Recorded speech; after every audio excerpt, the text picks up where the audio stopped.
প্রিয় ভাইয়েরা আমার, আমাদের সমাজে এমন কিছু মানুষ আছে, মা বাবা যখন বৃদ্ধ হয়ে যায়, মা বাবা যখন অসুস্থ হয়ে যায়, অসুস্থ হওয়ার পরে মা বাবার একটু খোঁজ খবর নেয় না কোন অবস্থায় আছে। এরকম আছে না নাই? অথচ এই সন্তানের বাবা মা যখন এই সন্তানটা অসুস্থ হয়ে যায়, তখন মা বাবা পাগলের মতো হয়ে যায়। ঠিক কিনা বলেন? আমার বন্ধুগণ, এই মা বাবা হচ্ছে আল্লাহ তাআলার পক্ষ থেকে আপনার জন্য আমার জন্য অনেক বড় নিয়ামত। এই নিয়ামত যদি আমরা সঠিকভাবে কাজে না লাগাতে পারি, তাহলে হাসরের ময়দানে আল্লাহ রাব্বুল আলামিনের কাছে আমাদেরকে কঠিনভাবে জবাবদিহিতা করতে হবে। কিনা বলেন? এজন্য আমার ভাইয়েরা, মা বাবার খেদমত, মা বাবার কাছ থেকে দোয়া নেওয়া, এটা আমাদের প্রত্যেকটা সন্তানের জন্য খুবই জরুরি বিষয়। কারণ মা বাবা যদি কোনো সন্তানের জন্য দোয়া করেন, তাহলে ওই মা বাবার দোয়াটা সন্তানের জন্য সাথে সাথে কবুল করে নেন কে? এজন্য প্রিয় ভাইয়েরা আমার, যুবক ভাইয়েরা আমার, যারা আমরা মা বাবার সাথে খারাপ আচরণ করি, আপনাদেরকে পায়ে হাত ধরে বলি, আপনারা কখনো মায়ের সাথে বাবার সাথে খারাপ আচরণ করেন না। কারণ আপনার মা বাবাকে যদি আপনি সন্তুষ্ট করতে পারেন, মা বাবার খেদমত যদি আপনি করতে পারেন, এমনও হতে পারে আপনার মা বাবার খেদমতের উসিলা, মা বাবার দোয়ার উসিলা আল্লাহ আপনাকে এমনভাবে দুনিয়াতে সফল করবেন, আখেরাতেও আপনাকে সফল এবং জান্নাতি হিসেবে কবুল করে নেবেন। সুবহানাল্লাহ বলেন। আমরা এই পৃথিবীতে পিতামাতা ছাড়া কেউ আসতে পারি নাই। কেউ আসতে পেরেছি? প্রত্যেকেই আমরা যারা এসেছি পিতামাতার মাধ্যমেই আমরা দুনিয়াতে এসেছি। তাই আমাদের অস্তিত্ব আল্লাহ তাআলার পরে আমাদের পিতামাতাকে স্থান দিয়েছেন। সুবহানাল্লাহ বলেন। আমাদের পিতামাতা এতটাই নিঃস্বার্থ ছিল, তারা জন্ম থেকে শুরু করে আমাদেরকে বড় করা পর্যন্ত লালন পালন, পোশাক, পড়ালেখা, খাবার দাবার সব কিছুর ব্যবস্থা, এই কষ্ট, স্যাক্রিফাইস নিঃস্বার্থভাবে যারা করেছেন তারা হচ্ছেন আমাদের মা বাবা। ঠিক কিনা বলেন? আজকে সেই মা বাবার আমরা ঋণ কখনো শোধ করতে চাই না। সেই মা বাবার অবাধ্য সন্তান হয়ে যাচ্ছি। মা বাবার কথা শুনি না, মা বাবাকে কষ্ট দেই, মা বাবার খেদমত করতে চাই না, এরকম সন্তান আমাদের মাঝে আছে না নাই? এজন্য আল্লাহ রাব্বুল আলামিন আমাদের মা বাবার সাথে কিভাবে আচরণ করতে হবে, সন্তান হিসাবে মা বাবার কিভাবে খেদমত করতে হবে, এই বিষয়ে আল্লাহ পাক আমাদেরকে কোরআন এবং হাদিসের মাধ্যমে সুস্পষ্টভাবে আমাদেরকে কিছু দিক নির্দেশনা দিয়েছেন। এগুলো ফলো করে যদি আমাদের মা বাবাকে যদি খেদমত করতে পারি, তাহলে খুশি হয়ে যাবেন কে? জোরে বলেন, খুশি হয়ে যাবেন কে? আমরা কি আল্লাহকে খুশি করতে চাই? তাহলে আল্লাহকে যদি খুশি করতে চাই, মা বাবার খেদমত দরকার আছে না নাই? আল্লাহ রাব্বুল আলামিন সূরা বনী ইসরাঈলের 23 নম্বর আয়াতের মধ্যে বলেন, وَقَضَى رَبُّكَ أَلَّا تَعْبُدُوا إِلَّا إِيَّاهُ وَبِالْوَالِدَيْنِ إِحْسَانًا। ও দুনিয়ার মানুষেরা শোনো, আল্লাহ রাব্বুল আলামিন তোমাদের প্রতি ওসিয়ত করেছেন, তোমাদের প্রতি ওয়াজ করেছেন, আদেশ দিয়েছেন, রব্বুকা আল্লা তা'বুদু ইল্লা ইয়্যাহ ওয়া বিল ওয়ালিদাইনি ইহসানা। তোমরা রবের ইবাদত করো, তোমাদের প্রভুর ইবাদত করো, তোমরা তার সাথে ইবাদতে কারোর শরীক করো না। ওয়া বিল ওয়ালিদাইনি ইহসানা, অতঃপর তোমাদের পিতা মাতা যারা আছে তাদের সাথে তোমরা সৎ আচরণ করো। সুবহানাল্লাহ। তাহলে আল্লাহ পাক এই আয়াতের মধ্যে বলছেন, সর্বপ্রথম তোমাদেরকে যেই রব সৃষ্টি করেছেন, যেই রব তোমাকে বানিয়েছেন, ওই রবের ইবাদত করো। ওই রবের সাথে কারোর শরীক করা যাবে? ইবাদত করতে হবে কাকে? সন্তুষ্ট করার জন্য। জোরে বলেন, কাকে? আল্লাহর সাথে যদি কাউকে যদি শরীক করে ইবাদতে, সে কি কখনো মুসলমান হতে পারে? আমার ভাইয়েরা, আল্লাহ রাব্বুল আলামিন বলছেন, তোমরা একমাত্র আমি আল্লাহর গোলামি করো, আমি আল্লাহর ইবাদত করো। কারণ ও দুনিয়ার মানুষেরা, আমি তোমাকে কত মায়া করে, কত সুন্দর করে সৃষ্টি করেছি। তুমি মনে করো না যে তোমাকে আমি এমনি এমনি সৃষ্টি করেছি। ওয়ামা খালাকতুল জিন্না ওয়াল ইনসা ইল্লা লিয়াবুদুন। পড়ি আল্লাহু আকবার। রব্বুল আলামিন বলেন, আমি জিন এবং মানুষকে সৃষ্টি করেছি একমাত্র আমি আল্লাহর গোলামি করার জন্য। সকলে চিৎকার দিয়ে বলেন, কার গোলাম? কার গোলামি করার জন্য? মানুষ এবং জিনকে আল্লাহ তাআলা সৃষ্টি করেছেন আল্লাহর গোলামি করার জন্য। আর এই আল্লাহর গোলামি ততক্ষণ আমাদেরকে করতে হবে যতক্ষণ পর্যন্ত দেহে প্রাণ আছে, যতক্ষণ পর্যন্ত রূহ আছে, ততক্ষণ পর্যন্ত গোলামি করতে হবে কার? আল্লাহ রাব্বুল আলামিন বলেন, ওয়া'বুদ রাব্বাকা হাত্তা ইয়াতিয়াকাল ইয়াকিন।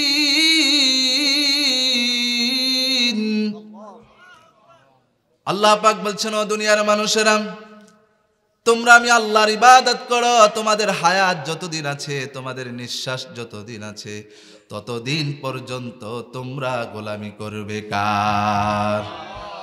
আমার ভাইয়েরা, সূরাত বনী ইসরাঈলের এই 23 নম্বর আয়াতের মধ্যে আল্লাহ পাক সর্বপ্রথম তার গোলামি করার জন্য বলেছেন। তারপরে তার গোলামি করার পরে আমাদের পিতা মাতা যারা আছে তাদের সাথে সৎ আচরণ করার জন্য বলেছেন কি? এজন্য আমার ভাইয়েরা, পিতা মাতার খেদমত, পিতা মাতার সাথে সৎ আচরণ করা, এটা আমাদের জন্য অত্যন্ত একটি গুরুত্বপূর্ণ বিষয়। অনেক সন্তান আছেন মা বাবার কথা শোনে না। মা বাবা কত কষ্ট করে লালন পালন করেছেন, মা বাবা কত পরিশ্রম করে তাদেরকে মানুষের মতো মানুষ হিসেবে গড়ে তুলেছেন। কিন্তু আজকে সেই সন্তান বড় হওয়ার পরে মা বাবার অবাধ্য হয়, এরকম কুলাঙ্গার সন্তান আমাদের সমাজে আছে না নাই? আমার ভাইয়েরা, অথচ আল্লাহ রাব্বুল আলামিন বলছেন, আমার ইবাদতের পরে সবচাইতে গুরুত্বপূর্ণ যেই বিষয়টা হচ্ছে তোমাদের পিতামাতার সাথে ভালো ব্যবহার করা। সুবহানাল্লাহ বলেন। প্রিয় ভাইয়েরা, এই মা বাবার সাথে তাদের খেদমত করা, এই মা বাবার এই জায়গাটি অত্যন্ত একটি সেন্সিটিভ জায়গা। কারণ আপনি যদি মা বাবার সাথে ভালো ব্যবহার করতে না পারেন, মা বাবাকে যদি কষ্ট দেন, আল্লাহর কসম করে বলি, আপনার এই জীবন দুনিয়া এবং আখেরাতে ব্যর্থ। জোরে বলেন ঠিক কিনা? এজন্য আমার প্রিয় ভাইয়েরা, যদি আমরা মা বাবাকে যদি সন্তুষ্ট করতে চাই, মা বাবার খেদমত করতে হবে, মা বাবার সাথে ভালো ব্যবহার করতে হবে। আর আমরা যদি মা বাবাকে সাথে যদি ভালো ব্যবহার করি, তাহলে খুশি হয়ে যাবেন কে? রাসূল করিম সাল্লাল্লাহু আলাইহি ওয়াসাল্লাম বলছেন, রিদার রাব্বি ফি রিদাল ওয়ালিদাইন ওয়া সাখাতুর রাব্বি ফি সাখাতিল ওয়ালিদাইন। যে ব্যক্তি নাকি পিতা মাতার সন্তুষ্ট অর্জন করতে পারবে, আল্লাহ পাক তার প্রতি সন্তুষ্ট হয়ে যান। ওয়া সাখাতুর রাব্বি ফি সাখাতিল ওয়ালিদাইন। যে নাকি পিতা মাতাকে অসন্তুষ্ট করলো, পিতা মাতার মনে কষ্ট দিল, আল্লাহ রাব্বুল আলামিন বলছেন ওই সন্তানের প্রতি আল্লাহ রাব্বুল আলামিন অসন্তুষ্ট হয়ে যান। নাউজুবিল্লাহ। তাহলে পিতামাতার সন্তুষ্ট দিয়ে আল্লাহর সন্তুষ্ট আমরা অর্জন করতে চাই কি চাই না? জোরে বলেন, চাই কি চাই না? আল্লাহ পাক আমাদেরকে কবুল করেন, আমিন। প্রিয় ভাইয়েরা, আমাদের অনেক ভাইয়েরা, আমাদের সমাজে এমন কিছু যুবক ভাইয়েরা আছেন যারা আমাদের মা বাবার সাথে খুব খারাপ আচরণ করে, এমনভাবে কটাক্ষ আচরণ করে, যেই আচরণ একজন মা, একজন বাবা কখনোই সন্তানের কাছ থেকে আশা করে না। ঠিক কিনা বলেন? এজন্য আমার প্রিয় ভাইয়েরা, যেই মা বাবা আপনাকে শ্রম দিয়ে, নিজের শরীরের ঘামের টাকা দিয়ে আপনাকে পরিশ্রম করে মানুষের মতো মানুষ করেছেন, ওই মা বাবাকে যদি কষ্ট দেন, আল্লাহ রাব্বুল আলামিন বলছেন আল্লাহর আরশ পর্যন্ত তাদের এই বিষয়টা পৌঁছে যায়। নাউজুবিল্লাহ। প্রিয় ভাইয়েরা আমার, আমাদের সমাজে এমন কিছু মানুষ আছে, মা বাবা যখন বৃদ্ধ হয়ে যায়, মা বাবা যখন অসুস্থ হয়ে যায়, অসুস্থ হওয়ার পরে মা বাবার একটু খোঁজ খবর নেয় না কোন অবস্থায় আছে। এরকম আছে না নাই? অথচ এই সন্তানের বাবা মা যখন এই সন্তানটা অসুস্থ হয়ে যায়, তখন মা বাবা পাগলের মতো হয়ে যায়। ঠিক কিনা বলেন? আমার বন্ধুগণ, এই মা বাবা হচ্ছে আল্লাহ তাআলার পক্ষ থেকে আপনার জন্য আমার জন্য অনেক বড় নিয়ামত। এই নিয়ামত যদি আমরা সঠিকভাবে কাজে না লাগাতে পারি, তাহলে হাসরের ময়দানে আল্লাহ রাব্বুল আলামিনের কাছে আমাদেরকে কঠিনভাবে জবাবদিহিতা করতে হবে। কিনা বলেন? এজন্য আমার ভাইয়েরা, মা বাবার খেদমত, মা বাবার কাছ থেকে দোয়া নেওয়া, এটা আমাদের প্রত্যেকটা সন্তানের জন্য খুবই জরুরি বিষয়। কারণ মা বাবা যদি কোনো সন্তানের জন্য দোয়া করেন, তাহলে ওই মা বাবার দোয়াটা সন্তানের জন্য সাথে সাথে কবুল করে নেন কে? এজন্য প্রিয় ভাইয়েরা আমার, যুবক ভাইয়েরা আমার, যারা আমরা মা বাবার সাথে খারাপ আচরণ করি, আপনাদেরকে পায়ে হাত ধরে বলি, আপনারা কখনো মায়ের সাথে বাবার সাথে খারাপ আচরণ করেন না। কারণ আপনার মা বাবাকে যদি আপনি সন্তুষ্ট করতে পারেন, মা বাবার খেদমত যদি আপনি করতে পারেন, এমনও হতে পারে আপনার মা বাবার খেদমতের উসিলা, মা বাবার দোয়ার উসিলা আল্লাহ আপনাকে এমনভাবে দুনিয়াতে সফল করবেন, আখিরাতেও আপনাকে সফল এবং জান্নাতি হিসেবে কবুল করে নেবেন। সুবহানাল্লাহ বলেন।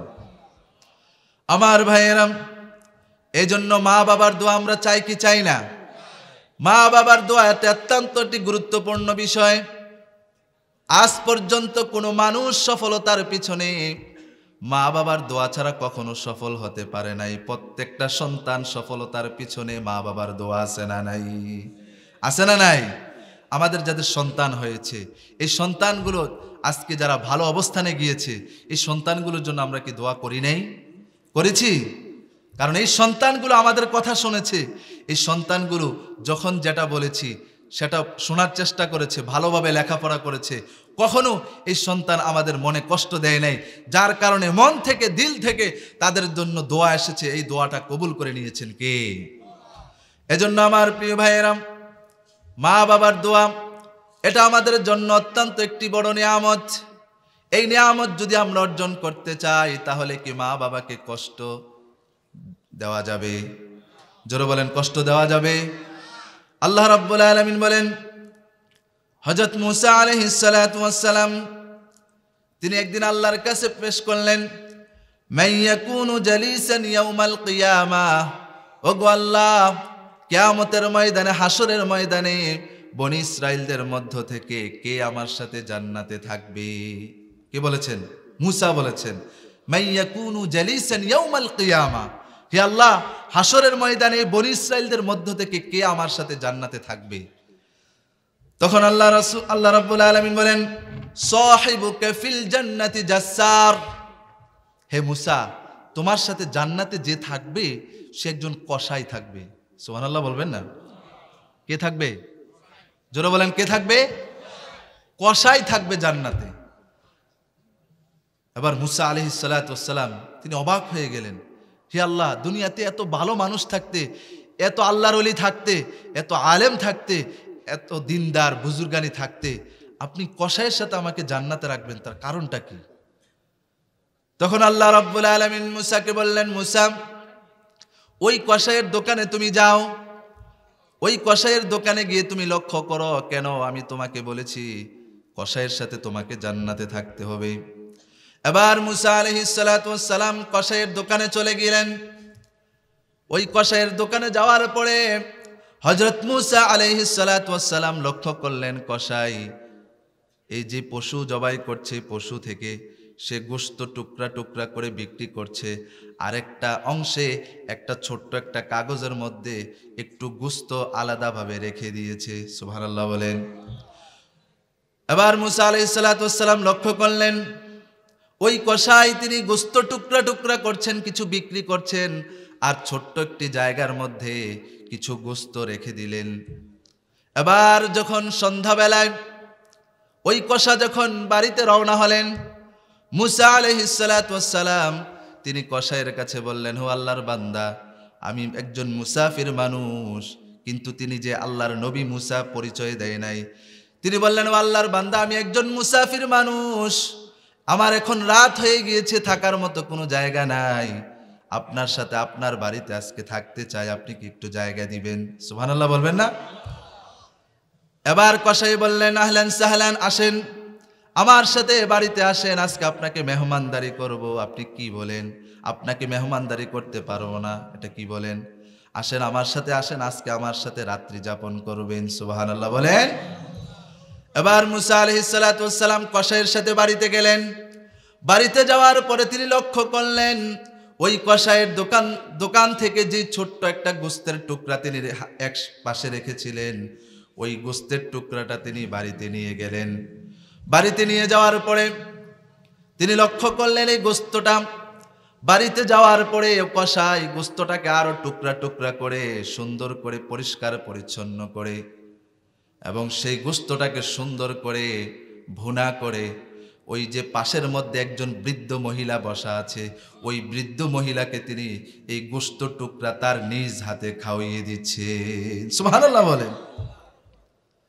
হযরত মুসা আলাইহিস সালাতু ওয়াস সালাম এই ঘর থেকে তিনি লক্ষ্য করলেন এই কসাই ওই বৃদ্ধ মহিলাটাকে এই গোস্তের টুকরাগুলো খাওয়াচ্ছেন, আর ওই বৃদ্ধ মহিলা কি জানি মন থেকে কি জানি বলছেন। হযরত মুসা আলাইহিস সালাতু ওয়াস সালাম এই ঘর থেকে শোনেন না।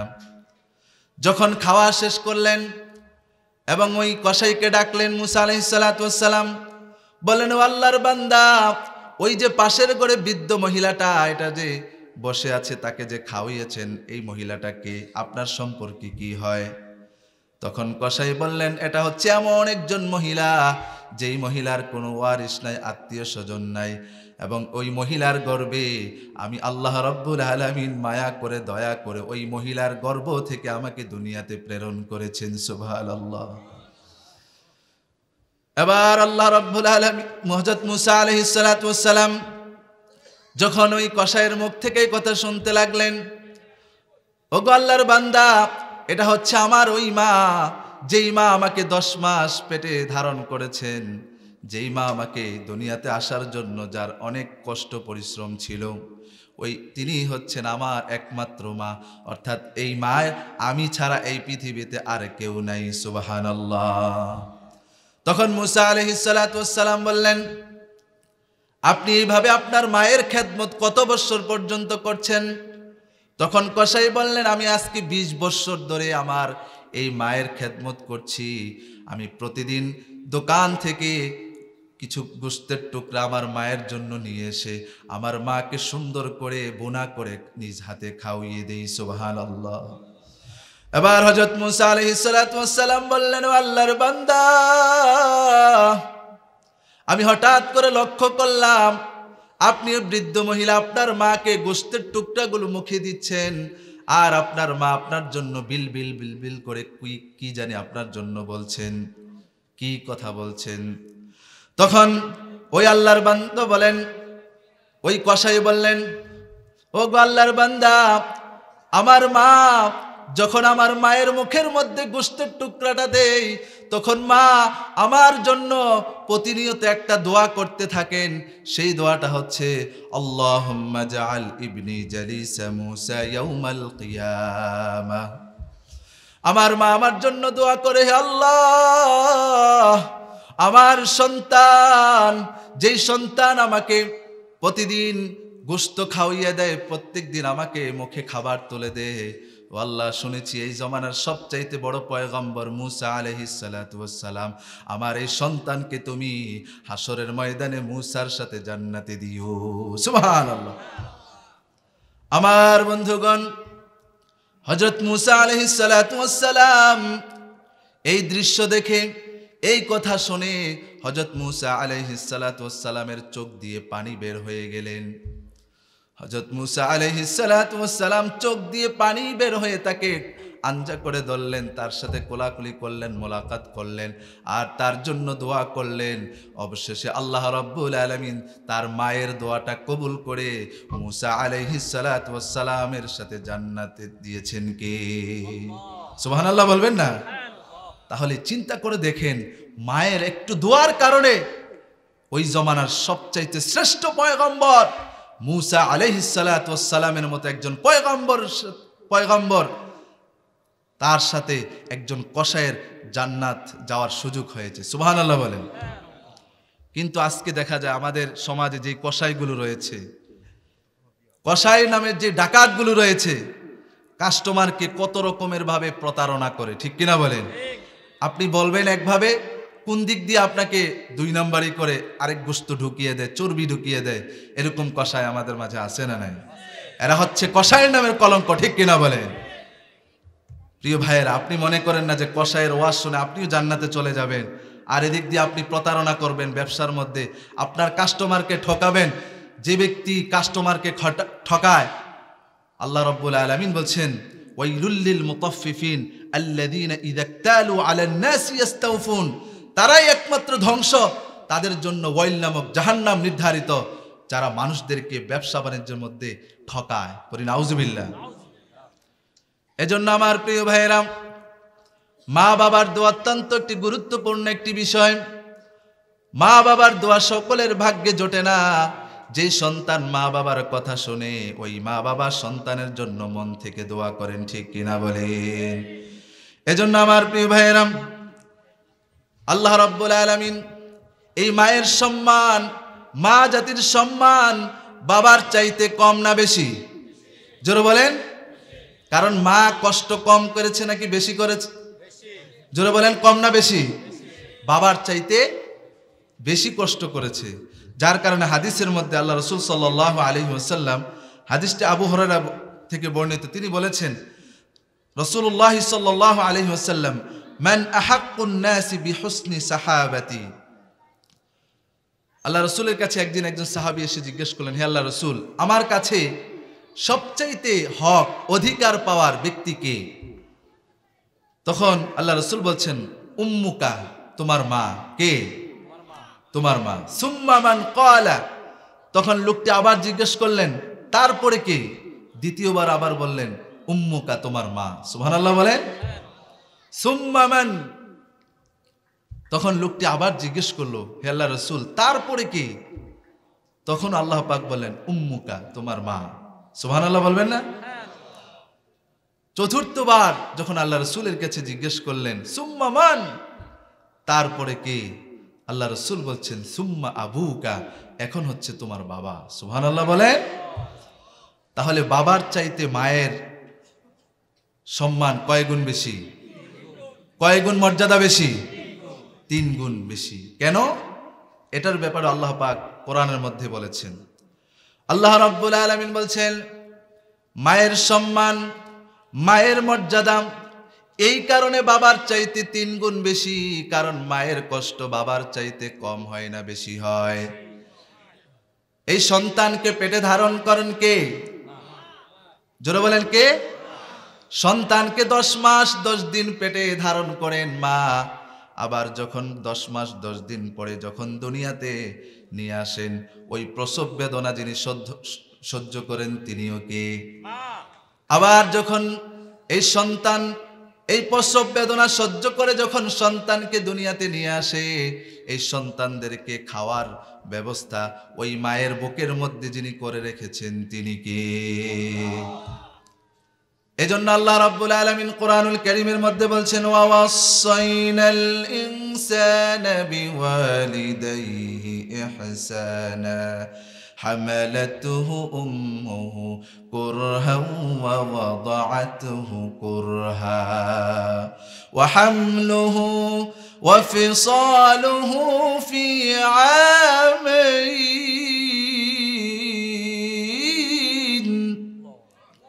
আল্লাহ রাব্বুল আলামিন বলেন, ও দুনিয়ার মানুষেরা শোনো, তোমরা তোমাদের পিতা মাতার সাথে ভালো ব্যবহার করো, সৎ আচরণ করো। কেননা তোমাদের এই মা তোমাকে 10 মাস 10 দিন পেটে ধারণ করেছেন, ঠিক কিনা বলেন? আমার বন্ধুরা, আমার যুবক ভাইয়েরা, একজন মা তার সন্তানকে 10 মাস 10 দিন পেটে ধারণ করা অবস্থায় কত কষ্ট যে সে স্বীকার করেছেন, একজন মায়ে বুঝতে পারে সন্তানকে পেটে নিয়ে যে কত কষ্ট করেছেন, ঠিক কিনা বলেন? কিন্তু আমরা যারা বিয়ে করেছি তারা কিছুটা অনুমান করতে পেরেছি আমাদের স্ত্রীরা আমাদের সন্তানের জন্য কত কষ্ট করেছে, জোরে বলেন ঠিক কিনা? আমার বন্ধুগণ, আমরা যখন মায়ের পেটে ছিলাম, ওই 10 মাস 10 দিন যখন মায়ের পেটে ছিলাম, মা যখন গভীর ঘুমে যখন নিমগ্ন ছিল, তখন আমরা এমন সময় গিয়েছে, হঠাৎ করে মায়ের গভীর ঘুমের সময় মায়ের কলিজার মধ্যে এমন ভাবে লাথি মেরেছি, গুথা মেরেছি, জোরে বলেন ঠিক কিনা? এই মা যখন আমাদের এই গুতার আঘাতে, লাথির আঘাতে মা গভীর ঘুম থেকে লাফ দিয়ে ওঠে, তিনি বসে চোখের পানি ফেলে আল্লাহর কাছে দোয়া করতেন, জোরে বলেন ঠিক কিনা? আবার যখন মা এই 10 মাস 10 দিন পেটে ধারণ করার পরে যখন সন্তান যখন দুনিয়াতে আসার সুযোগ হয়, আল্লাহ রাব্বুল আলামিন মায়ের প্রসব বেদনাকে এমন ভাবে সহ্য করার মতো ক্ষমতা দিয়েছেন, পৃথিবীতে কোনো মানুষকে এরকম কষ্ট সহ্য করার ক্ষমতা দেয় নাই। সুবহানাল্লাহ। বিজ্ঞান বলেছেন একজন সুস্থ মানুষ তার শরীরের মধ্যে ব্যথা সহ্য করার মতো 45 ডিগ্রি ইউনিট পর্যন্ত সে একজন সুস্থ মানুষ ব্যথা সহ্য করতে পারে। বিজ্ঞান বলেছেন কারোর শরীরে যদি ব্যথা থাকে, অর্থাৎ তার শরীরের 20টা হাড্ডি যদি একসাথে ভেঙে যায়, একসাথে ভেঙে যাওয়ার পরে তার ব্যথার পরিমাণ হবে 45 ডিগ্রি। সুবহানাল্লাহ বলেন। কিন্তু একজন মা যখন সন্তান যখন ভূমিষ্ঠ করে, সন্তান যখন প্রসব করে, তখন ওই মায়ের ব্যথা 45 ইউনিট থাকে না, তখন ওই মায়ের ব্যথা 57 ইউনিট পর্যন্ত ব্যথার পরিমাণ বেড়ে যায়। আল্লাহু আকবার। আমার ভাইয়েরা, এই ব্যথা সহ্য করার ক্ষমতা দিয়েছেন কে? জোরে বলেন কে? এবার একটু চিন্তা করে দেখেন, যে একজন সুস্থ মানুষ 45 ডিগ্রি পর্যন্ত তার ব্যথা সহ্য করার ক্ষমতা, ধারণ ক্ষমতা তার থাকে, কিন্তু একজন মা আমাকে আপনাকে জন্ম দেওয়ার সময় 57 ইউনিট পর্যন্ত ব্যথা সহ্য করে আপনাকে আমাকে দুনিয়াতে এনেছে। এরপরে আমাদেরকে দুনিয়াতে আসার পরে তারা আমাদেরকে এইভাবে ছেড়ে দেয় নাই। দুনিয়াতে আসার পরে আমাদের কোনো ভাষা ছিল না, কান্না করা ছাড়া আমাদের কোনো উপায় ছিল না। মায়ের পেট থেকে যখন আমরা বের হয়েছি, আমরা ক্ষুধার জন্য, খাবারের জন্য ওয়া ওয়া করে কান্না করেছি, জোরে বলেন ঠিক কিনা? কিন্তু আমরা আমাদের মুখের ভাষা প্রকাশ করতে পারতাম না। যখনই আমরা ওয়া ওয়া করে কান্না করতাম, তখন ওই দুঃখিনী মা বুঝতে পারতেন আমার সন্তান খাবারের জন্য খিদা লাগেছে। সুবহানাল্লাহ বলেন। আল্লাহ রাব্বুল আলামিন ওই মায়ের বুকের মধ্যে আল্লাহ পাক এমন ভাবে খাবারের ব্যবস্থা করেছেন, যেই খাবারগুলো দুনিয়ার সব খাবারের চাইতে শ্রেষ্ঠ পুষ্টিকর খাবার হিসাবে দান করেছেন। সুবহানাল্লাহ। বিজ্ঞান বলেছেন একজন বাচ্চার জন্য তার মায়ের যে প্রথম যে দুধটা, এটা এতটা তার জন্য স্বাস্থ্যসম্মত পুষ্টিকর খাবার। এই খাবারটা, প্রথম দুধটা যেই সন্তান গ্রহণ করবে, এই দুধটা গ্রহণ করার সাথে সাথে আল্লাহ পাক তার রোগ প্রতিরোধ ক্ষমতা বাড়িয়ে দেন। সুবহানাল্লাহ। আমার ভাইয়েরা, এই যে 10 মাস 10 দিন পেটে ধারণ করার পরে তারপরে সন্তান দুনিয়াতে আসার জন্য প্রসব বেদনা সহ্য করেছেন, তারপরে 2 বৎসর দুধ পান করার মতো ক্ষমতা যিনি আমাদের মাকে দিয়েছেন তিনি কে? এজন্য আল্লাহ রাসূল সাল্লাল্লাহু আলাইহি ওয়াসাল্লাম বলছেন, এই জন্য তোমার বাবার চাইতে তোমার মায়ের গুণ 3 গুণ মর্যাদা বেশি। সুবহানাল্লাহ। এজন্য আমার ভাইয়েরা, এই যে মা কত কষ্ট করে আমাদেরকে লালন পালন করেছেন, যখনই আমাদের পেটে খিদা লেগেছে যখন আমরা খাবারের জন্য কান্না করেছি, ওয়া ওয়া করেছি, তখন মা শত ব্যস্ত থাকা সত্ত্বেও আমাদেরকে দুধ খাওয়ার জন্য পাগলের মতো ছুটে এসেছেন, ঠিক কিনা বলেন? প্রিয় ভাইয়েরা, একজন মা তার সন্তানের জন্য এমন কলিজা ছিল, তার অন্তরটা সব সময় তার সাথে কানেকশন থাকতো। সুবহানাল্লাহ বলেন। সেই মায়ের ঋণ কি কখনো শোধ করতে পারবো আমরা? এই মায়ের ঋণ যদি আমরা জন্ম থেকে মৃত্যু পর্যন্ত যদি আমরা শেষ করতে চাই, মায়ের যে কাছ থেকে যে এক ঢুক দুধ পান করেছি, এই এক ঢুক দুধের ঋণ কি আমরা কখনো শোধ করতে পারবো? মায়ের একদার দুধের দাম কাটিয়া দিলেও চাম, পাপস বানাইলেও ঋণের সুদ হবে না। এমন ধরধি ভবে কেউ রবে না আমার মা, মা গো, ঠিক কিনা বলেন? প্রিয় ভাইয়েরা, একজন মা তার সন্তানের জন্য কত কষ্ট করেছেন, কত শ্রম দিয়েছেন, কত কষ্ট, ত্যাগ, তিতিক্ষা আমাদের জন্য বিসর্জন দিয়েছেন। পড়ি সুবহানাল্লাহ।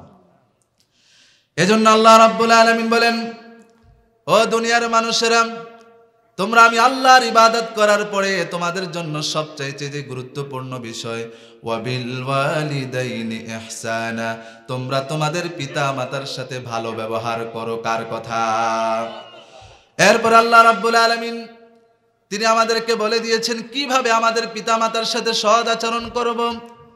পরের আয়াতে আল্লাহ পাক বলেন, ইম্মা ইয়াবলুগান্না ইনদাকাল কিবারা আহাদুহুমা আও কিলাহুমা ফালা তাকুল লাহুমা উফফিন ওয়ালা তানহারহুমা وقل لهما قولا كريما।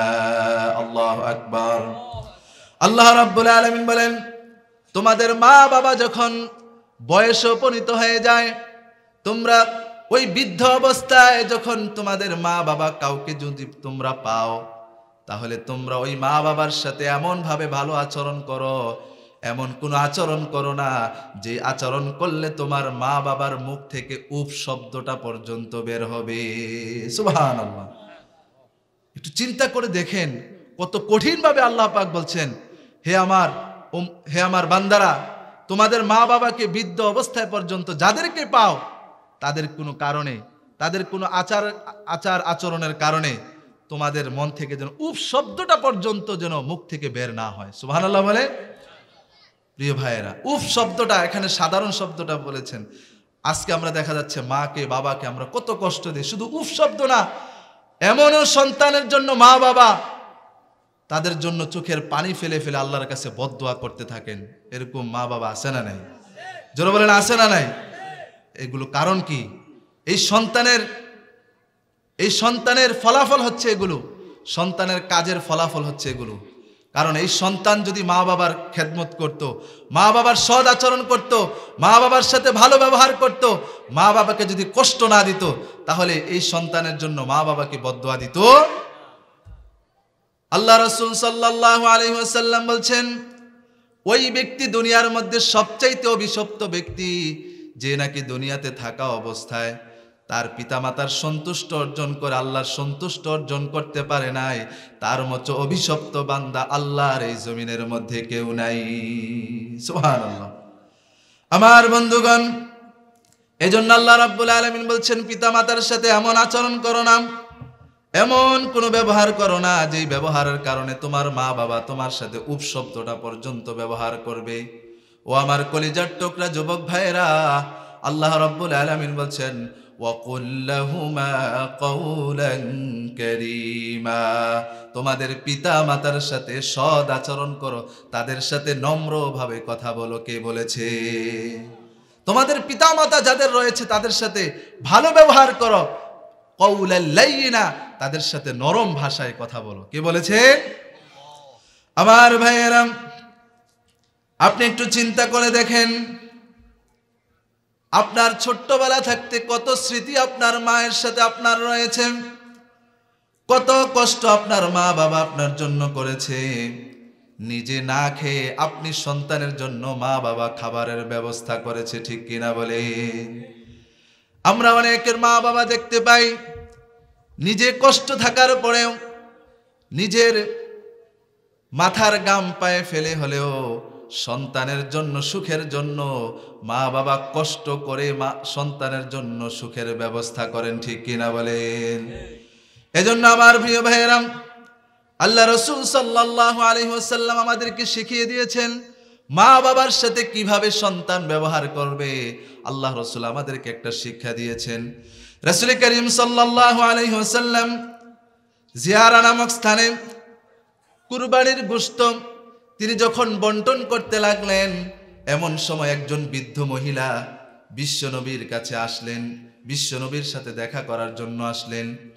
বিশ্বনবী সাল্লাল্লাহু আলাইহি ওয়াসাল্লাম ওই বৃদ্ধ মহিলাকে দেখে তিনি গোশত বন্টন করা থেকে গোশত বন্টন করা বাদ দিয়ে বৃদ্ধ মহিলাটার দিকে সামনে এগিয়ে যাচ্ছেন। সুবহানাল্লাহ বলেন। আমার বন্ধুগণ, আমার প্রিয় ভাইয়েরা, বিশ্বনবী যখন ওই বৃদ্ধ মহিলার সামনে যখন এগিয়ে যেতে লাগলেন, সাহাবায়ে কেরাম বলতে লাগলেন, এই যে সামান্য একটা বৃদ্ধ মহিলার জন্য বিশ্বনবী তিনি গোশত বন্টন করে তাকে এগিয়ে নিয়ে আসার জন্য সামনে গেলেন। তারা লক্ষ্য করলেন বিশ্বনবী তাকে সামনে নিয়ে এগিয়ে নিয়ে আসছেন এবং বিশ্বনবীর শরীর থেকে চাদর মোবারকটা ওই বৃদ্ধ মহিলার জন্য বিছিয়ে দিলেন। সুবহানাল্লাহ বলেন। ওই বৃদ্ধ মহিলার জন্য বিশ্বনবী এই তার চাদরটাকে বিছিয়ে দিলেন বসার জন্য।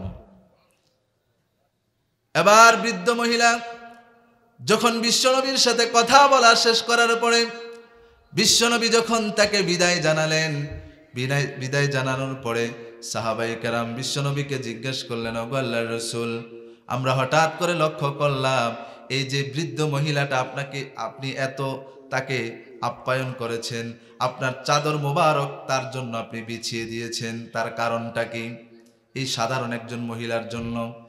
এবার আল্লাহ রাসূল সাল্লাল্লাহু আলাইহি ওয়াসাল্লাম বললেন, ও আমার সাহাবীরা, তোমরা যেই মহিলাটাকে সাধারণ মহিলা মনে করছো, না না, এটা কোনো সাধারণ মহিলা নয়, এটা এমন একজন মহিলা, আমি দুনিয়াতে যখন এসেছি আমার মায়ের কাছে থাকার মতো তেমন সৌভাগ্য হয় নাই, আমি এই মহিলা থেকে 2 বছর দুধ পান করেছি। সুবহানাল্লাহ। সেই মহিলাটার নাম হচ্ছে হালিমাতুস সাদিয়া রাদিয়াল্লাহু তাআলা আনহা। সুবহানাল্লাহ। অর্থাৎ আল্লাহ রাসূল তার দুধ মার সাথে যে আচরণ করেছেন, এই আচরণ করার মাধ্যমে সাহাবীদেরকে শিক্ষা দিয়েছেন, তোমরাও যদি তোমাদের মা বাবাকে যদি এইভাবে খেদমত করতে পারো, এইভাবে সম্মান করতে পারো, তাহলে তোমাদেরকে সম্মানিত করবেন কে? জন্য আমার প্রিয় ভাইয়েরা, এই মা বাবা হচ্ছে আমাদের জন্য শ্রেষ্ঠতম নিয়ামত। এই নিয়ামত আমরা যারা হারিয়ে ফেলেছি, আমরা তারা বুঝতে পেরেছি কি যে নিয়ামত আমরা হারিয়ে ফেলেছি, ঠিক কিনা বলেন? এখানে অনেকে আছে, অনেকের মাও নাই বাবাও নাই, দুনিয়াতে আছে না নাই? অথচ মা বাবা হচ্ছে আপনার জন্য এত বড় নিয়ামত। এই মা বাবার জন্য আপনার জান্নাত জাহান্নাম, মা বাবার জন্য আপনার কনফার্ম আল্লাহ তাআলা করবেন। রাসূল করিম সাল্লাল্লাহু আলাইহি ওয়াসাল্লাম বলছেন, হুমা জান্নাতুকা ওয়া হুমা নারুকা। এই পিতামাতাই হচ্ছে তোমার জন্য জান্নাত, আর এই পিতামাতাই হচ্ছে তোমার জন্য জাহান্নাম। সুবহানাল্লাহ বলে। এই মাতাকে যদি তুমি সৎ আচরণ করতে পারো, এই পিতামাতার সাথে যদি সম্মানসূচক আচরণ করতে পারো, এই পিতামাতার সাথে যদি ভালো ব্যবহার করতে পারো, এই ভালো ব্যবহার এই পিতামাতার সন্তুষ্টের কারণে তোমাকে জান্নাত দিবেন কে? জোরে বলেন কে? ওহুমা নারুকা। আর যে সন্তান পিতামাতা পাওয়ার পরেও পিতামাতার খেদমত করতে পারলো না, পিতামাতাকে কষ্ট দিল, পিতামাতার অবাধ্য হয়েছে, এই সন্তান মা বাবার জন্য জাহান্নামের কারণ হয়ে যাবে। বলি নাউযুবিল্লাহ। আমরা কি জান্নাতে যেতে চাই নাকি জাহান্নামে যেতে চাই? তাহলে জান্নাতে যেতে চাইলে পিতামাতার খেদমত, পিতামাতার সন্তুষ্ট দরকার আছে না নাই? এজন্য প্রিয় ভাইয়েরা, এই পিতামাতা হচ্ছে আমাদের জন্য অত্যন্ত বড় নিয়ামত। আল্লাহ রাব্বুল আলামিন বলেন, ও দুনিয়ার মানুষেরা শোনো, তোমাদেরকে আমি যে সম্পদগুলো দিয়েছি এই সম্পদগুলো তোমাদের পিতামাতার জন্য তোমরা দান করবে, পিতামাতার জন্য ওয়াকফ করবে। তোমাদের পিতামাতার জন্য যা কিছু খরচ করবে, এই খরচের বিনিময়ে আল্লাহ পাক তোমাদের আমলনামায় সওয়াব পৌঁছিয়ে দিবেন। সুবহানাল্লাহ। আমার ভাইয়েরা, আল্লাহ রাব্বুল আলামিন বলছেন, ইয়াসআলুনাকা মাযা ইউনফিকুনা কুল মা আনফাকতুম মিন খায়রিন ফালিল ওয়ালিদাইনি ওয়াল আকরাবিন।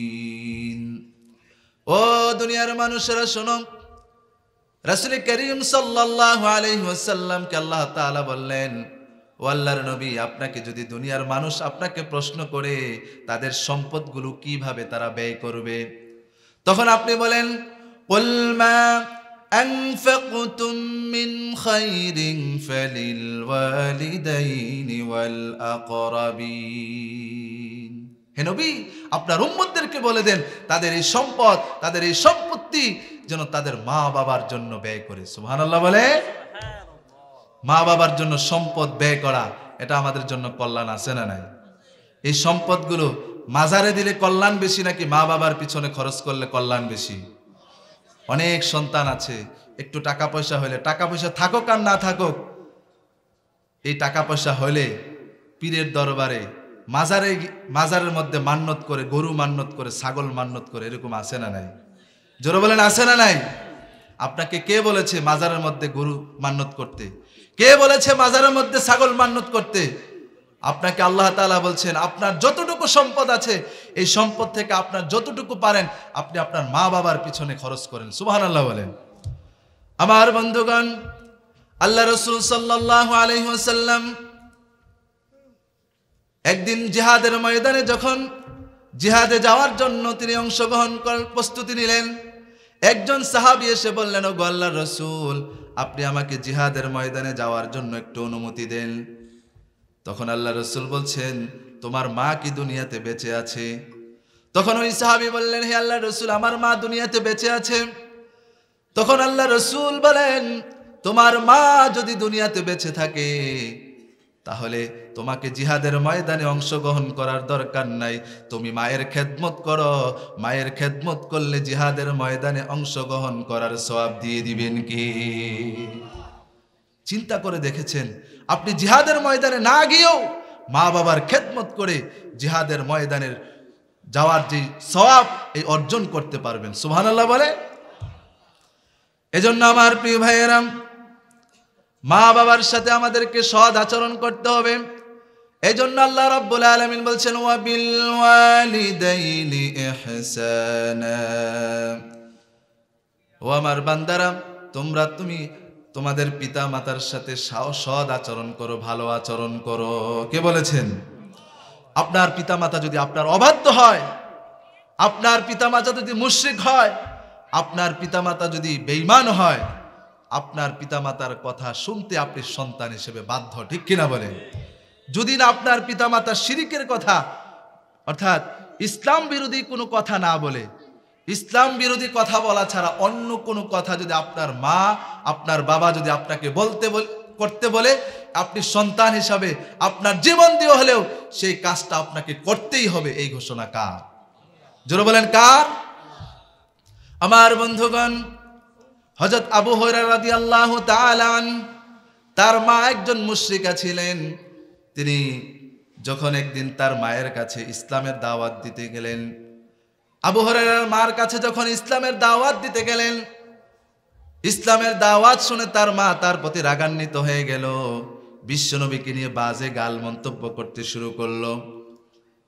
বিশ্বনবীর উপর যখন তিনি গাল মন্তব্য করতে শুরু করলেন, তখন তার চোখ দিয়ে পানি বের হয়ে গেল। তিনি রাগান্বিত হয়ে গেলেন, কিন্তু মাকে কিছু বলেন নাই। তিনি দৌড় দিয়ে চলে গেলেন বিশ্বনবীর দরবারে। বিশ্বনবীর দরবারে গিয়ে বললেন, ও আল্লাহর নবী, আমার মা একজন মুশরিকা, আপনি আমার মায়ের জন্য একটু দোয়া করেন, আমার মাকে যেন আল্লাহ হেদায়েত দান করেন। ওগো আল্লাহর নবী, আমি যখন আপনার দাওয়াত, ইসলামের দাওয়াত যখন আমার মায়ের কাছে দিতে যাই, তখন আমার মা ইসলামকে নিয়ে, আপনাকে নিয়ে বাজে মন্তব্য করেছে। পড়ি নাউজুবিল্লাহ। ওগো আল্লাহর নবী, আপনি একটু দোয়া করেন আমার মায়ের হেদায়েতের জন্য। তখন আল্লাহর নবী সাল্লাল্লাহু আলাইহি ওয়াসাল্লাম তিনি হাত তুলে দোয়া করেছেন, আল্লাহুম্মা হদি উম্মি আবু হুরায়রা, হে আল্লাহ আপনি আবু হুরায়রার মাকে আপনি হেদায়েত দান করেন। সুবহানাল্লাহ। হযরত আবু হুরায়রা রাদিয়াল্লাহু তাআলা আনহু যখন বিশ্বনবীর এই দোয়া শুনলেন, শোনার পরে বিশ্বনবীর দরবার থেকে তিনি দৌড় দিয়ে ছুটতে লাগলেন।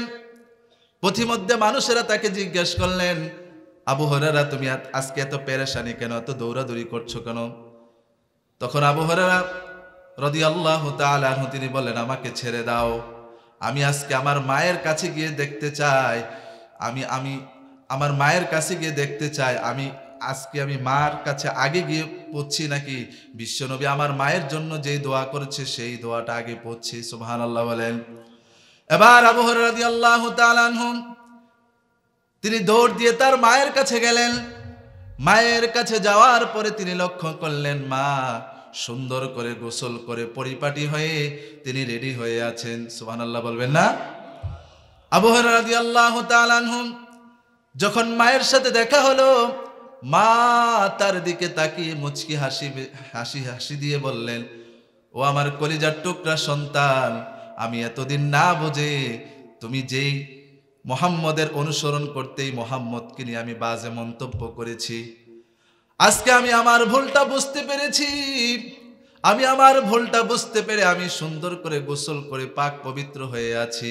আমাকে এখন নিয়ে তুমি যেই নবীকে অনুসরণ করো ওই মুহাম্মদের দরবারে চলো, ওই মুহাম্মদের দরবারে গিয়ে মুহাম্মদকে সামনে নিয়ে আমি কালেমা পড়তে চাই, লা ইলাহা ইল্লাল্লাহু মুহাম্মাদুর রাসূলুল্লাহ। পড়ুন আল্লাহু আকবার। তাহলে যেই বিশ্বনবী সাল্লাল্লাহু আলাইহি ওয়াসাল্লাম আবু হুরায়রার মার জন্য দোয়া করেছেন, ওই মায়ের জন্য দোয়া করার সাথে সাথে কবুল করে নিয়েছেন কে? এজন্য আপনার মা যদি মুশরিকা হয়, আপনার মা যদি বিধর্মী হয়, বেঈমানও হয়ে যায়, ইসলাম বিরোধী কোনো কথা না বললে, অন্য কোনো কথা বললে অবশ্যই আপনাকে সন্তান হিসেবে কথা শুনতে বাধ্য। ঠিক কিনা বলেন? আল্লাহ রাব্বুল আলামিন বলেছেন, ওয়া ইন জাহাদাকা আলা আন তুশরিকা বি মা লাইসা লাকা বিহি ইলমুন ফালা তুতি'হুমা। যদি তোমাদের পিতামাতা তোমাদেরকে এমন কোনো কিছু কথা বলে যে কথা বলার কারণে ইসলামের বিরুদ্ধে চলে যায়, এমন ইসলাম বহির্ভূত কোনো কাজ যদি তোমাদের পিতামাতা করে, ফালা তুতি'হুমা, তাহলেই তোমরা সেই ক্ষেত্রে মাতাকে অনুসরণ করবে না, বাকি ছাড়া অন্য সব বিষয় অনুসরণ করতে হবে পিতামাতার। কে বলেছেন? জোরে বলেন, কে বলেছেন? এজন্য আমার প্রিয় ভাইয়েরা, আল্লাহ রাসূল সাল্লাল্লাহু আলাইহি ওয়াসাল্লাম আমাদেরকে পিতামাতার সাথে ভালো ব্যবহার করার জন্য বলেছেন। যারা পিতামাতার সাথে ভালো ব্যবহার না করে, আল্লাহ রাসূল তাদের ব্যাপারে বলছেন, রগিমা আনফুক, তাদের নাক ধুলায় দুঃসরিত হোক, তাদের নাক ধুলায় দুঃসরিত হোক, পড়ি নাউযুবিল্লাহ। তখন সাহাবায়ে কেরাম জিজ্ঞেস করলেন, হে আল্লাহর রাসূল, আপনি কার জন্য এই দোয়া করছেন? তখন আল্লাহ রাসূল বলছেন, মান আদরাকা আবাওয়াইহি ইনদাল কিবার আহাদিহিমা আও কিলাহুমা ফালাম ইয়াদখুলিল জান্নাহ। আল্লাহ নবী সাল্লাল্লাহু আলাইহি ওয়াসাল্লাম বলেন, ওই ব্যক্তিকে আমি লানত দিচ্ছি, অভিশাপ দিচ্ছি, যে নাকি তার পিতামাতাকে বৃদ্ধ অবস্থায় পাওয়ার পরে পিতামাতার সন্তুষ্ট অর্জন করতে পারল না, পিতামাতার খেদমত করতে পারল না, পিতামাতাকে অসন্তুষ্ট করেছে, ওই ব্যক্তির জন্য লানত, ওই ব্যক্তির জন্য অভিশাপ, করি নাউযুবিল্লাহ। প্রিয় ভাইয়েরা আমার, প্রিয় কলিজার ভাইয়েরা আমার, এখনো পর্যন্ত আমরা যারা মা বাবার সাথে ভালো ব্যবহার করি না, মা বাবার ভালো খেদমত আমরা করতে পারি না, আজকের এই আলোচনা থেকে আমাদেরকে শিক্ষা নিতে হবে, যতদিন পর্যন্ত আমার মা বাবাকে আমাকে হায়াতে বাঁচিয়ে রেখে অতদিন পর্যন্ত কোনোদিন আমাদের মা বাবাকে কষ্ট দিব। রাজি আছি আমরা? আল্লাহ কবুল করে সবাই পড়ি আমিন। ভাইয়েরা, মা বাবা এটি আমাদের জন্য কত নিয়ামত। এই মা বাবার দিকে শুধু আপনি তাকিয়ে থাকলে আপনার আমলনামা থেকে গুনাহ জড়িয়ে দিবেন। কি সুবহানাল্লাহ বলবেন না? রাসূল করিম সাল্লাল্লাহু আলাইহি ওয়াসাল্লাম বলছেন, দুনিয়াতে তিনটা জিনিসের দিকে তাকিয়ে থাকলে তাদের আমলনামায় সওয়াব পৌঁছতে থাকবে, তাদের আমল থেকে গুনাহ জড়তে থাকবে। সুবহানাল্লাহ বলেন। কয়টা জিনিস? জোরে বলেন, কয়টা? তিনটা জিনিসের দিকে যদি কেউ তাকিয়ে থাকার কারণে আল্লাহ পাক তার আমলনামায় সওয়াব দিতে থাকেন। এক নম্বর হচ্ছে আন-নাযারু ইলাল কাবা, কেউ যদি কাবার প্রান্তে দাঁড়িয়ে কাবা ঘরের দিকে শুধু তাকিয়ে থাকে, যতক্ষণ পর্যন্ত তাকিয়ে থাকবে ততক্ষণ পর্যন্ত তাদের আমলনামা থেকে গুনাহ ঝরতে থাকবে।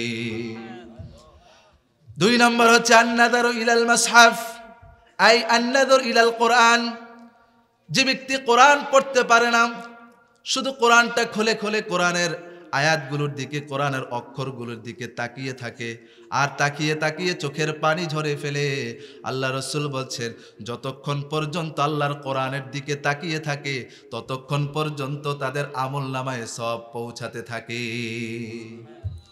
তিন নম্বর হচ্ছে আন-নাযারু ইলাল ওয়ালিদাইন, যেই সন্তান তার পিতামাতার দিকে নেক নজরে তাকিয়ে থাকে, ওই সন্তান মা বাবার চেহারার দিকে নেক নজরে তাকিয়ে থাকে, যতক্ষণ পর্যন্ত ওই মা বাবার দিকে তাকিয়ে থাকে ততক্ষণ পর্যন্ত তার গুনাহ থেকে আল্লাহ পাক গুনাহ ঝরাতে থাকে। সুবহানাল্লাহ, সুবহানাল্লাহ বলবেন না? তাহলে মা বাবার দিকে শুধু তাকিয়ে থাকলে আপনার আমলনামায় সওয়াব পৌঁছে দিবেন কে? আর গুনাহগুলো ঝরে দিবেন কে? তাহলে একটু চিন্তা করেন, কত সম্মান, কত মর্যাদা আমাদের মা বাবার জন্য আল্লাহ পাক আমাদেরকে দিয়েছেন। সুবহানাল্লাহ বলবেন না? আজকে এমন কুলাঙ্গার সন্তান, এমন অবাধ্য সন্তান, সেই মা বাবার কথা শোনে না, সেই মা বাবাকে গালি দেয়, মা বাবাকে বৃদ্ধাশ্রমে পাঠায়। এরকম সন্তান আছে না নাই? জোরে বলেন আছে না নাই? যেই মা বাবা, তাকে এমন সন্তান আছে, মা বাবা তার মাথার গাম পায়ে ফেলে তাকে কষ্ট করে তাকে লেখাপড়া করে বড় করেছেন, ইঞ্জিনিয়ার ব্যারিস্টার বানিয়েছেন, এখন সে ব্যারিস্টার হয়ে রাষ্ট্রের বড় পদে সে বসে এখন মা বাবার পরিচয় দিতে চায় না মানুষের সামনে। এরকম কুলাঙ্গার সন্তান আছে না নাই? জোরে বলেন আছে না নাই? যারা ক্ষমতায় বসে, অর্থাৎ যারা নিজেরা একটু প্রভাবশালী হয়ে, যারা একটু ভালো পদে চাকরি করার কারণে নিজেদের মা বাবাকে বৃদ্ধাশ্রমে পাঠায়। আপনি মনে রাখেন, আপনার পরিবারে যে অনাগত সন্তান আসবে, এই সন্তানও আপনাকে বৃদ্ধাশ্রমে পাঠাতে বাধ্য হবে, ঠিক কিনা বলেন? প্রিয় ভাইয়েরা আমার, এজন্য মা বাবাকে কষ্ট দেওয়া যাবে? যুবক ভাইয়েরা, মা বাবাকে কষ্ট দেওয়া যাবে? মা বাবাকে কষ্ট দিবেন আপনারা? প্রিয় ভাইয়েরা আমার, মা বাবা যদি চলে যায় তখন আফসোস করবেন। অনেক বাবারা বৃদ্ধ হয়েও তাদের মা বাবাকে হারিয়ে এখনো পর্যন্ত চোখের পানি ফেলে মায়ের জন্য, বাবার জন্য কাঁদে, ঠিক কিনা বলেন? আজকে মা বাবা যদি না থাকতো, এত সুন্দর পৃথিবীর আলো বাতাস আমরা গ্রহণ করতে পারতাম? আজকে সেই মা বাবার কারণে আজকে দুনিয়ার আলো বাতাস আমরা দেখতে পেয়েছি, অথচ সেই মা বাবাকে আমরা কষ্ট দিচ্ছি, এই মা বাবার অবাধ্যতা আমরা করছি, এই মা বাবার বদদোয়া নিয়ে আমরা দুনিয়া থেকে যাচ্ছি, ঠিক কিনা বলেন? আপনি 5 ওয়াক্ত নামাজ পড়েন, তাহাজ্জুদ পড়েন, আপনি বছর বছর হজ আদায় করেন, আপনি ভালো মানুষের সাথে ভালো ব্যবহার করেন, কিন্তু আপনি আপনার মা বাবাকে কষ্ট দেন। আপনার সেই মা বাবাকে কষ্ট দেওয়ার কারণে আপনি যতই ইবাদত করেন না কেন, যতই দান সদকা করেন না কেন, এই দান সদকা আল্লাহ কবুল করবে। এজন্য মা বাবার দোয়া, এটা আমাদের জন্য অত্যন্ত জরুরি বিষয়। আপনি যা কিছু করেন, আপনার মা বাবার বদদোয়া যেন আপনার অন্তরের মধ্যে না পড়ে, এই বিষয়টা আমরা খেয়াল করব। পারবো তো ইনশাআল্লাহ? তাহলে আজকের এই আলোচনা থেকে, আজকের এই মাহফিল থেকে আমরা এই কমিটমেন্ট করে যাব, যুবক ভাইয়েরা, যতদিন দুনিয়াতে আমার মা বাবাকে বাঁচিয়ে রাখেন, আমি যতদিন বেঁচে থাকবো ততদিন পর্যন্ত আমার মা বাবাকে কখনো কষ্ট দিব, জোরে বলেন, কষ্ট দিব? আল্লাহ পাক আমার যুবক ভাইদেরকে, ছোট ছোট মাসুম বাচ্চা এই ভাইদেরকে যেন আল্লাহ পাক তাদেরকে যেন সুন্দরভাবে আদর্শ সন্তান হিসাবে গঠন করে আল্লাহ পাক যেন তৌফিক দান করে, সবাই পড়ি আমিন। প্রিয় ভাইয়েরা, আমাদেরকে এতক্ষণ পর্যন্ত এই যে দীর্ঘ বিকাল থেকে শুরু করে এখন পর্যন্ত কোরআন এবং হাদিস থেকে অনেক ওলামায়ে কেরামদের কথাগুলো শোনার জন্য আমাদেরকে তৌফিক দান করেছেন। আল্লাহ পাক যেন আমাদেরকে আজকের এই মাহফিল থেকে, এই আলোচনা থেকে শিক্ষা নিয়ে যেন আমরা যেন বাস্তব জীবনে আমলে পরিণত করতে পারি। আল্লাহ পাক আমাদের সবাইকে কবুল করেন, সবাই পড়ি আমিন। আজকের এই মাহফিল যারা আয়োজন করেছেন, আমরা তাদের জন্য আজকে দোয়া করব। এলাকাবাসী এবং প্রবাসী অনেক ভাইয়েরা আছেন, অনেক মা বোনেরাও সহযোগিতা করেছেন, প্রত্যেকে বিভিন্ন জায়গা থেকে সহযোগিতা করেছেন। সকলের জন্য আমরা আজকে দোয়া করব। আমরা ইনশাল্লাহ দোয়া করে তারপরে ইনশাল্লাহ আমরা বাড়িতে যাব, পারবো তো ইনশাল্লাহ? কারণ এই দোয়াটা হতে পারে আপনার জন্য আমার জন্য জীবনের সর্বশেষ দোয়া। আজকের এই মাহফিলটা হতে পারে আমার জন্য আপনার জন্য জীবনের সর্বশেষ মাহফিল, হতে পারে কি পারে না? আগামী বছর যে বেঁচে থাকবো এরকম কোনো গ্যারান্টি আছে? গত বছর যারা আপনাদের মাঝে ছিলেন এই বছর কি সবাই আছে?